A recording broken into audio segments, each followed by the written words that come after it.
प्रिय दर्शकों, आप सभी का स्वागत है हमारे इस YouTube चैनल पर। दर्शकों, भारत के अंदर करोड़ों लोग आस्था से नित्य प्रतिदिन मंदिर में जाते हैं, पूजा करते हैं और उनका कोई ना कोई आध्यात्मिक कार्यक्रम जरूर होता है डेली बेसिस पे जो वो करते हैं। लेकिन जिस तरह के वर्तमान में पिछले 1 साल से जो हालात बने हुए हैं, उसमें उनको बहुत ज्यादा तकलीफ भी हो रही है, क्योंकि हर तरफ नेगेटिव माहौल है और ऐसे में जो सकारात्मक रहने का उनके पास अपना एक तरीका था, उस पर भी यहाँ पर बंदिशें हैं। मंदिर बंद है और सार्वजनिक स्थलों पर जाने की मनाही है। ऐसे में हमारे बहुत से दर्शक परेशान भी हैं, विचलित भी हैं और जानना चाहते हैं कि इस वर्तमान समय के अंदर कैसे वो अपने आप को पॉजिटिव रख सकते हैं। ऐसे में दर्शकों, आज इस वीडियो के अंदर मैं आपको वो तरीका बता रहा हूं जिससे आप अपने रोजमर्रा की जो दिनचर्या है उसे भी संतुलित रख पाएंगे और आप अपने आध्यात्मिक क्रियाकलापों को भी पूर्ण कर पाएंगे। दर्शकों, इससे पहले मैं आपको एक बात समझाना चाहता हूं जो आपको बहुत मदद करेगी इस चीज को समझने में कि कैसे हम अपनी दिनचर्या के अंदर पूजा पद्धति को शामिल कर सकते हैं। क्या आपने कभी सोचा है कि जब आप मंदिर में जाते हैं, किसी धार्मिक स्थल पर जाते हैं, ऐसे स्थल पर जाते हैं जो बहुत दूर है, जिसके लिए आप एक बहुत लंबी यात्रा करके पहुंचे हैं और वहां जाने के बाद भी आप एक क्रिया करते हैं। यदि मैं आपसे पूछूं कि आप वो कौन सी क्रिया करते हैं, तो आप मुझे बताइए सोच करके कि वो कौन सी क्रिया है जो हर व्यक्ति वहां जाकर के करता है। दर्शकों, इसका जवाब है कि हर व्यक्ति किसी भी धार्मिक स्थल पर जाकर के वहां जाके सबसे पहले अपने दोनों हाथ जोड़ता है, अपना शीश नवाता है और आंखें बंद करता है। आप सोचिए कि इतनी दूर यात्रा करके आप जब वहां जा रहे हैं और वहां जाकर के भी जब आप हाथ जोड़ के अपना शीश झुकाते हैं और आंख बंद करते हैं, वहां तो आप दर्शन करने गए हैं। आपकी आंखें स्वतः ही क्यों बंद हो गई? क्योंकि इस बात का प्रमाण है कि आपकी अंतरात्मा ये जानती है कि ईश्वर आपके भीतर है और जो बाहर आप देख रहे हैं, इसी को आप अपने भीतर जानने का प्रयास करते हैं, अपने भीतर समाने का प्रयास करते हैं, अपने हृदय में उस प्रतिमा को वो स्थान देने की कोशिश करते हैं जिससे आपको आनंद की अनुभूति हो। यानी आप अपने भीतर के आनंद को भी वहां खोजने का प्रयास करते हैं। अपने अंतःकरण के अंदर और अपने भीतर उस चेतना के अंदर भी आप उसी परमात्मा के दर्शन करने का प्रयास करते हैं।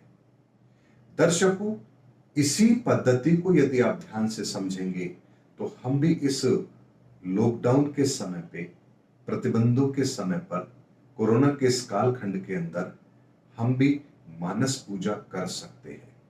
यानी आप अपने घर के अंदर ही बैठ करके घी का दीपक जला लीजिए, हाथ जोड़कर जिन भी इष्ट देवी देवता को आप मानते हैं उनको आंख बंद करके अपने हृदय में ही उनका दर्शन करिए और ठीक वैसे ही अपने मन के भीतर वो भाव पैदा करिए कि जैसे आप उनके सामने बैठ करके उनकी पूजा कर रहे हैं।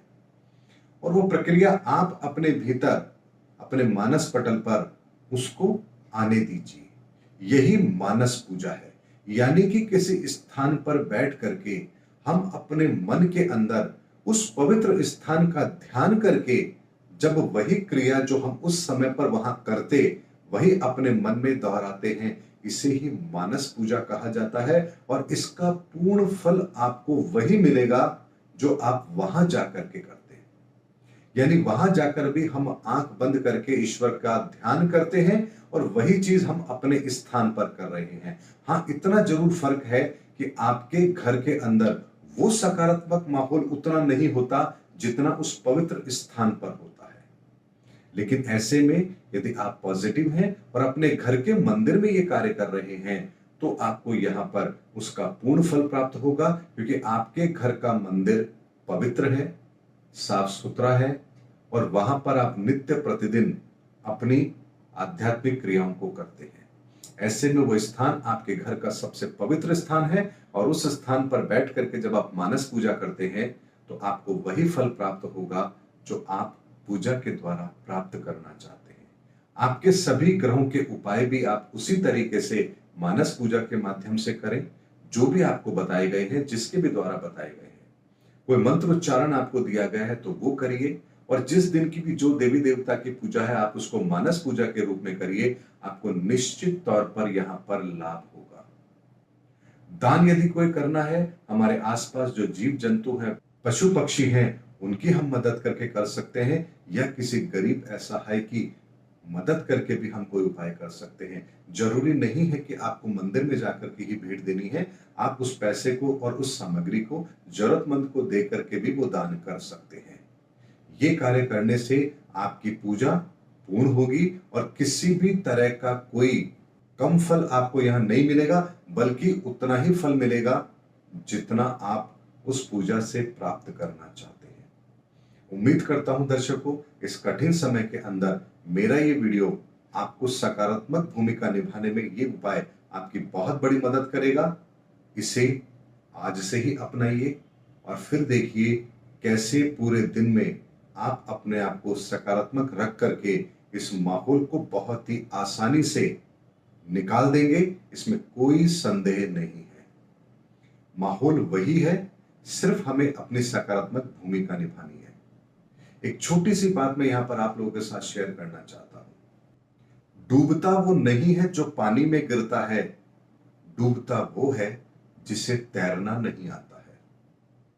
परिस्थितियां वही होती हैं, लेकिन परिस्थितियां विकराल तब होती है जब हमें उस परिस्थिति से लड़ना नहीं आता है। ऐसे में दर्शकों, इस परिस्थिति से कैसे मुकाबला करना है, ये चीज हमें समझनी है। और अगर ये चीज हम समझ गए तो ये परिस्थितियां कुछ भी नहीं है हमारे सामने, क्योंकि इंसान के पास में सकारात्मक सोच की वो ताकत होती है जो विशाल से विशाल परिस्थिति के अंदर भी इंसान को बाहर निकाल करके और एक फिर से पुनः नई दौड़ के लिए तैयार कर देता है। उम्मीद करता हूं दर्शकों, मेरा वीडियो आपको जरूर पसंद आया होगा। अगले वीडियो में आपसे फिर मुलाकात होगी। तब तक हमारे चैनल पर बने रहिए। जय हिंद, जय भारत।